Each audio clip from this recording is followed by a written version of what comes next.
Hey, Shalom, Israel. First off, I would like to say, Call Halal, Yahweh Ba'ashim, Yahweh Shah Ba'ashim B'Kakwadash. I would like to give double honors to the apostles and the elders of Great Millstone who taught me.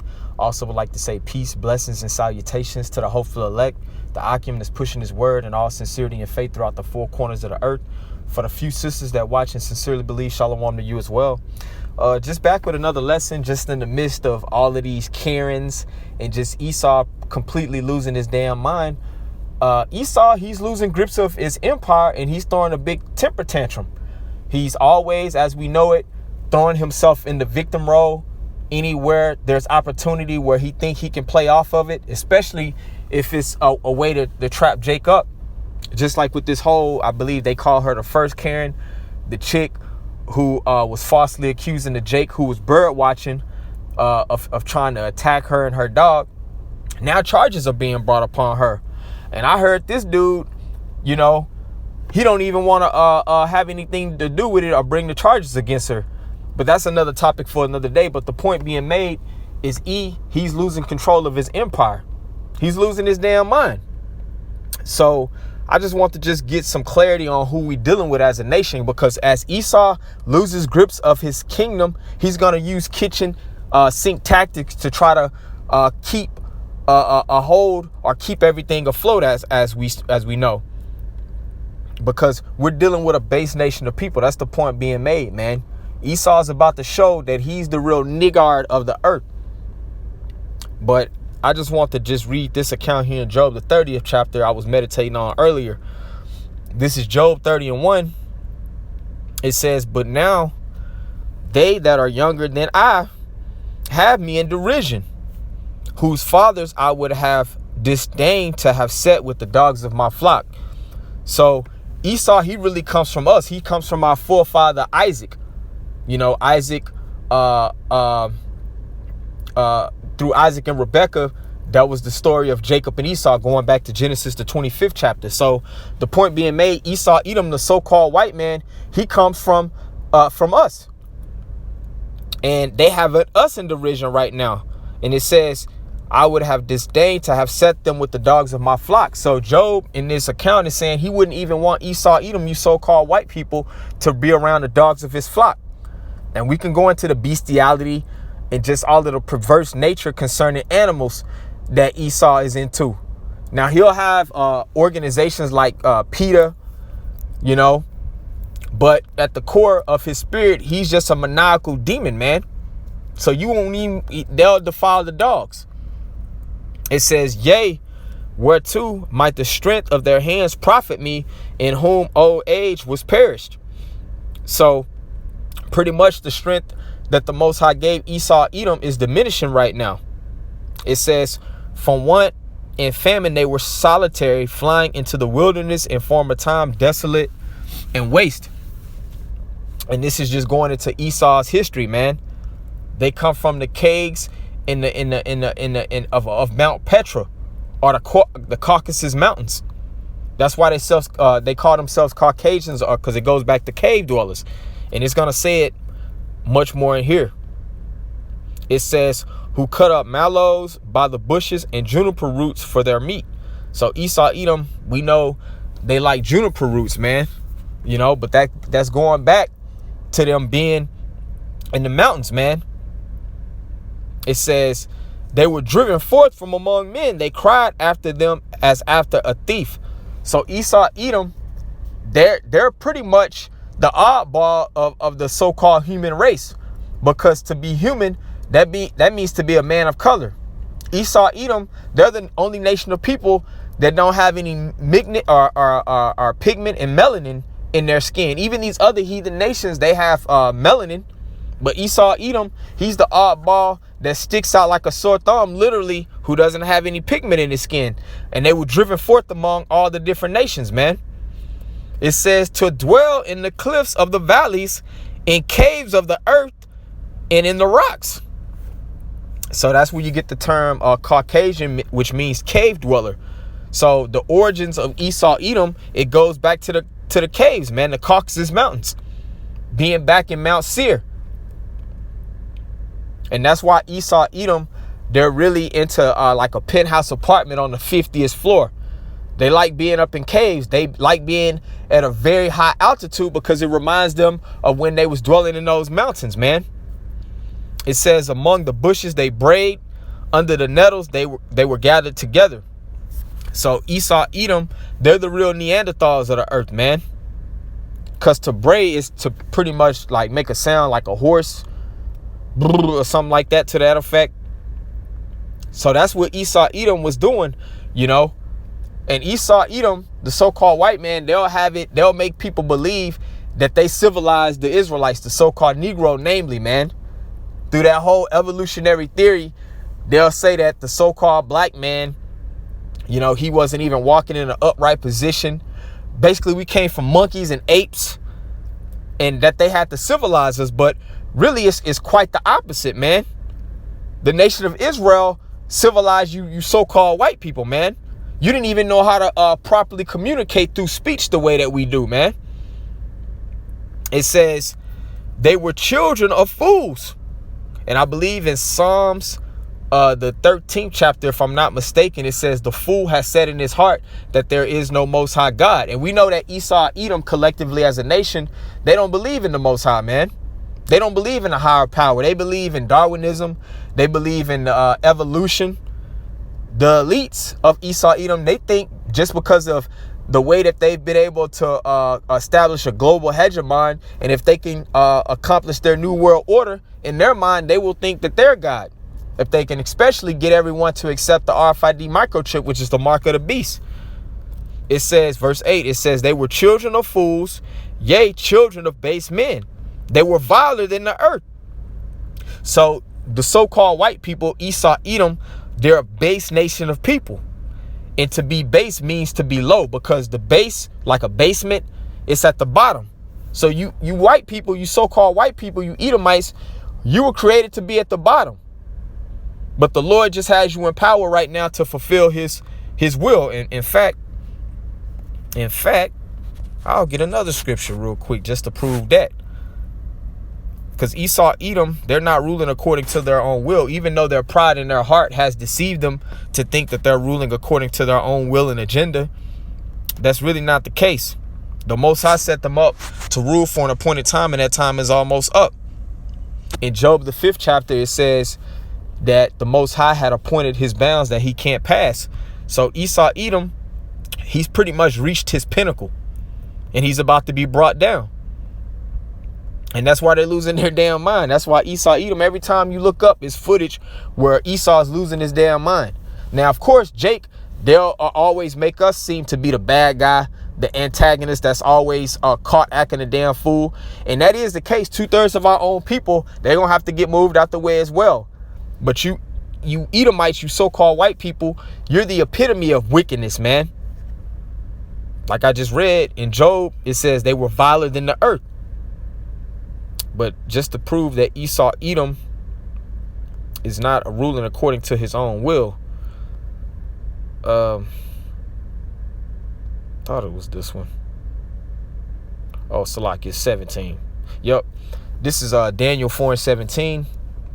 It says, this matter is by the decree of the watchers and the demand by the word of the holy ones, to the intent that the living may know that the Most High ruleth in the kingdom of men, and giveth it to whomsoever he will, and set it up over the basis of men.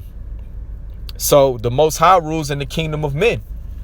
That's why it tells you in Psalms the 75th chapter, promotion cometh not from the east nor the west, but the Most High setteth up one and putteth down another. I'm loosely paraphrasing Psalm 75.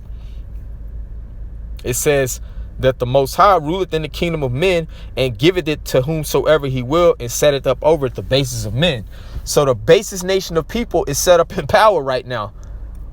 The most genetically recessive group of people on the planet are in rulership right now. And this is not happenstance. This is not by coincidence. This is not just because there's some great, strong, smart, mighty nation that the Most High, well, the Most High did set them up, but it's ultimately to fulfill his will, to fulfill prophecy. Just like he rose up Pharaoh in ancient Egypt just to bring him down, just to show his power. It's all about to happen again, man. Esau, Edom is about to lose his kingdom. and he don't know how to act, man.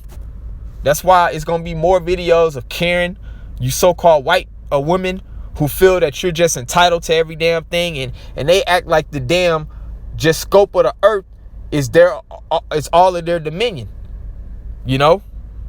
Because I can't stand you so-called white women either, man. And you getting exposed as well, right along the side of your men. But it's beautiful, man, because you got Edomites that's want to take part and join hand with Jake in things like the Black Lives Matter movement, and just really the whole tone of how everything right now, like Esau, Edom, they're trying to seek to please the poor, like it tells you in Job, the 20th chapter, but it's not going to work. Though hand join in hand, the wicked shall not go unpunished. You're going to have to pay for the sins of your forefathers, you know. That's the time that we're coming in right now. Because the scripture says that the children shall complain of an ungodly father. But hey, there's only one way to make it even, Stephen, man. He that leadeth into captivity shall go into captivity, like it tells you in Revelation, the 13th chapter. But I'll read this. This is Isaiah 14 and 21. It says, prepare slaughter for his children, for the iniquity of their fathers, that they do not rise, nor possess the land, nor fill the face of the world with cities. So the Lord is about to prepare slaughter for the children of Esau, Edom, you so-called white people. You're going to have to pay for the tab that your forefathers left, man. We have to pay for what our forefathers did, man, collectively as a nation, because these Edomites don't understand that the Most High judges nations. Because they'll say, well, I've never did anything to a so-called black person. You know, I have a lot of black friends. It wasn't me. They'll turn into Shaggy instantly. It wasn't me. It wasn't me. But the Lord deals in judgment with nations. And it says that they do not rise, nor possess the land, nor fill the face of the world with cities. So after Great Babylon, which is America, is destroyed, you Edomites are not going to come into power anymore, man. You're not going to possess the land, nor fill the face of the world with any of your demonic cities. You're being torn down right now. It's a transfer of rulership that's taking place in the earth. And Esau, Edom, they just can't handle it, man. But so what? You're going to have to deal with it. You're going to drink the cup. But this is 2nd Ezra. Matter of fact, I'll get Sirach first. That's really what I wanted to get, actually. This is Sirach, or Ecclesiasticus, chapter 10. And I'll start at verse 7. It says, pride is hateful before the Most High and man, and by both doeth one commit iniquity. So pride, it tells you in Proverbs that pride go up before destruction. So Esau, Edom, they're the proudest nation of people on the planet.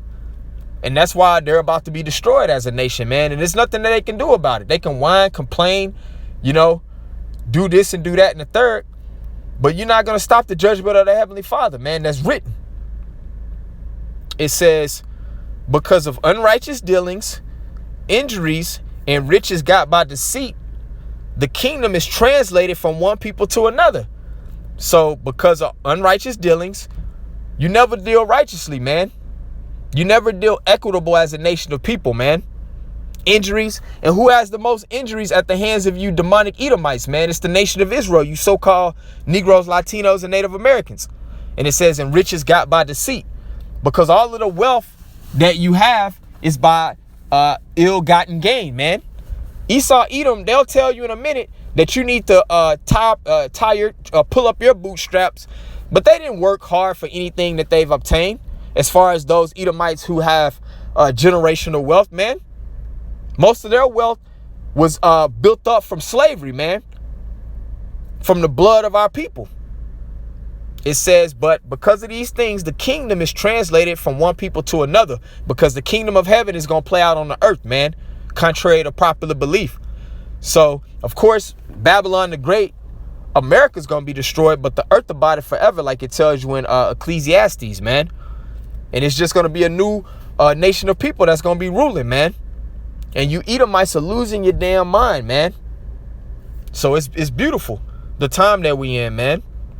You're going to see more instances of Edom losing his mind, just being a damn temper tantrum, demonic bug out in different stores, just losing their mind, man. And Esau, really, he's going to go to carnal means as well. We understand that. Because a lot of these Edomites, they're heavily armed, man. And the Lord is going to really just use them to commit judgment to 2/3 of our own people, man. And then we know, of course, the prophecy, Revelation 12:12, Satan's going to come with great wrath because he has a short time. The elites of Esau, Edom, they're not able to do anything to really attack this truth. Now, they're going to come with all of these demonization campaigns, trying to link us to these carnal groups who are trying to come up with weapons and stuff like that. But it's not going to work at the end of the day. So Esau, Edom, they're just going to come up in all manner of carnality to try to stop the prophets from preaching this word, man. So Esau's losing grips of his empire. He doesn't know what to do. So that's a beautiful thing that shows that prophecy's coming to pass. That one nation of people that's been wicked and just spreading all of this hell upon the earth, they're about to be brought down, and a righteous nation of people is about to be lifted up. I'll go ahead and get this through the Spirit, and I'll end out the lesson. And this was just really an impromptu lesson. I was having to wait in the car on something. But this is 2nd Ezra 6 and 7. It says, "Then answered I and said, what shall be the parting asunder of the times, and when shall be the end of the first and the beginning of it that followeth?" So that means the end of this rulership and the beginning of the rulership that's coming after. That's what the prophets are inquiring, just like Ezra. When are we going to get our kingdom? When are we going to be established as a nation? It says, "And he said unto me, from Abraham unto Isaac, when Jacob and Esau were born of him, Jacob's hand held first the hill of Esau." And that represents Jacob pulling down Esau in the latter days. And that's what's happening, Rant. That's what's happening. It's a Jacob. You Edomites are being brought down, man. Jacob is getting lifted up. And it's all through the standard that the prophets is lifting up through this word. It says, "For Esau is the end of the world, and Jacob is the beginning of it that followeth." So Esau, Edom, you so-called white people, you're the end of this current world or rulership. And Jacob, the nation of Israel, you so-called Negroes, Latinos, and Native Americans, you're going to rule in the kingdom to come, starting with the first fruit, which are the Most High's elect that are prophesying against Great Babylon, America, man. So it's beautiful times that we in, man. You know, Esau, Edom, you know, he's going to come to more carnal tactics. So we have to beware and keep our head on a swivel, so to speak. So with all being said, I want to give all praises to Yahweh Ba'ashem, Yahweh Shai Ba'ashem, Rakakwadash. Double honors to the apostles and elders of Great Millstone. Shalom, peace and blessings to the elect.